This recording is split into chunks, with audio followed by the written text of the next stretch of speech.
So this is kind of a, a funny video for me to be making. Usually the questions and the videos that I make are for influencers or creators or people that want to get started with a digital business or on YouTube or start a lifestyle blog or things like that. Those are most of the questions that I get. But probably what you don't see behind the scenes is every freaking day I get hit up by Amazon companies. We get cheap drop shippers that are basically just sourcing stuff on Alibaba or from other places in China, and they're just copycat Amazon products.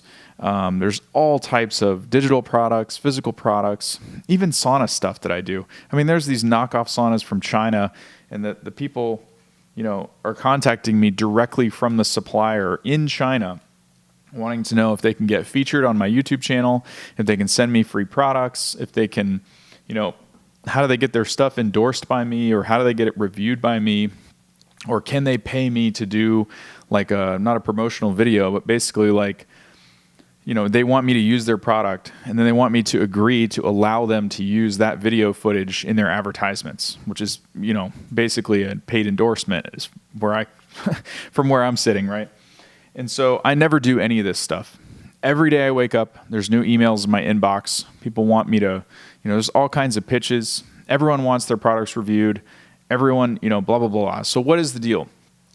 If you're a legitimate business and you care about your customers and you have a good product and you want to get it in front of influencers, or you want a YouTuber to review your stuff, or you want to get it out there so that you can boost sales, the first thing that you should look for is an existing enthusiast in your industry, right?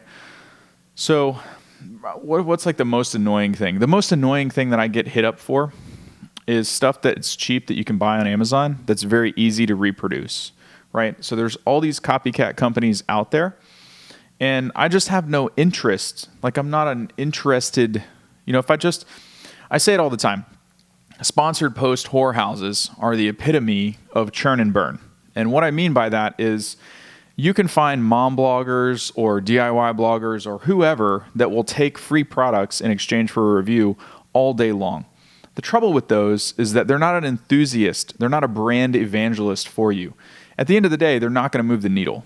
If somebody Googles your brand and you have a bunch of reviews out there that may seem favorable and seem like you have a good product or something, hey, great, it's good for your image, right? But are they really going to drive sales? Do they really know the ins and outs of the problems that your product solves, or why your product is better? So what I would do if I were you and I were looking to have an influencer, a YouTuber, a blogger, anyone like that you want to review your product, is I would go out, and especially if your product is new, if you have no visibility in the marketplace, this is what I would do. Go out and make a list of your 5 to 10 competing products or competitor brands or whatever, depends on which industry you're in. Write those down, and then I would go and find everyone that's ever done a review on those.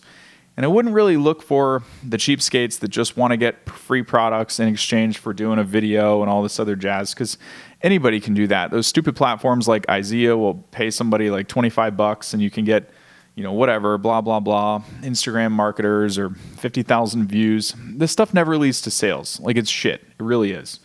What you want is, let's say you had an infrared sauna company, and I'm giving you an example that you could look at from my channel.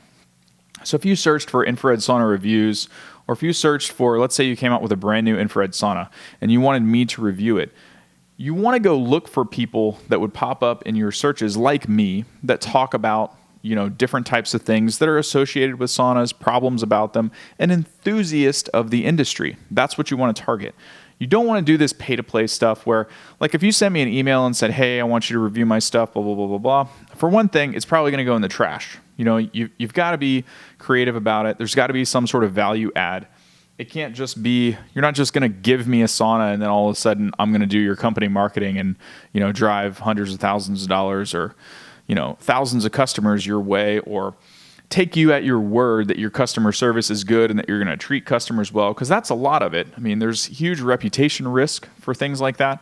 So when you find an enthusiast of a particular niche industry, you want to approach them with a win-win scenario, and you want to let them know all this stuff up front. Like, if you got a response back from me and I was just like, oh yeah, it's $100 a post, I mean, your red flags should be going off for you.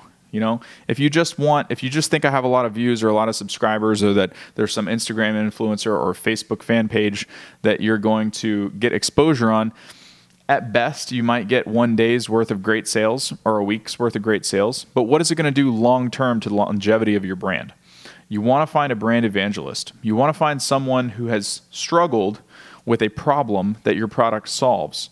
And then you want to present that to them in the right way, right?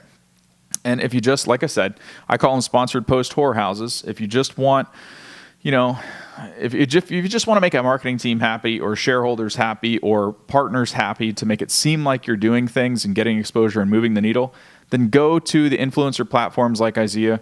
Go and contact directly the mom bloggers and all this stuff who will take free products and review your shit. And it's can you build a brand like that? Yeah, but is there going to be a competitor that really cares and does a better job come by and knock you off? Absolutely. Are those types of, you want exposure that's really going to drive sales, and you really want to increase your brand equity amongst the customers or potential customers in the marketplace, so that they view your product as superior to the competitors if you're doing a good enough job. That would be my advice. If you have a better question, this is obviously in response to your question.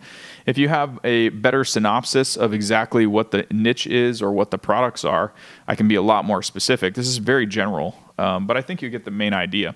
But that would be my advice. If you're a product manufacturer, you're bringing a new product to market, you're looking to get exposure, that's how to get, the easiest way to get people to review your product is just to pay them. Right? Just pay the bloggers, just pay the YouTubers. But what are you really going to get out of that? It's not going to be long term. It's going to be very short term. And maybe you get an influx in sales. Maybe you get some good reviews. What I'm telling you is to think longer term. Think about a partner strategy, or not a partner strategy. I'm not saying partner with a YouTuber. What I'm saying is view things like a partner strategy.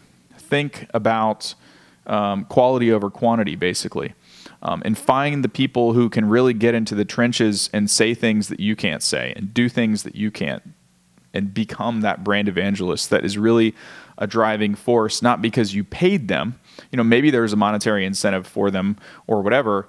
That's besides the point. You want the driving force to be that evangelical, I don't know a better way to say it. There's probably better terminology or a catchphrase that would make better sense. But again, if you can be more specific, with the details, I'm happy to help you. Have a great day. See you in tomorrow's video.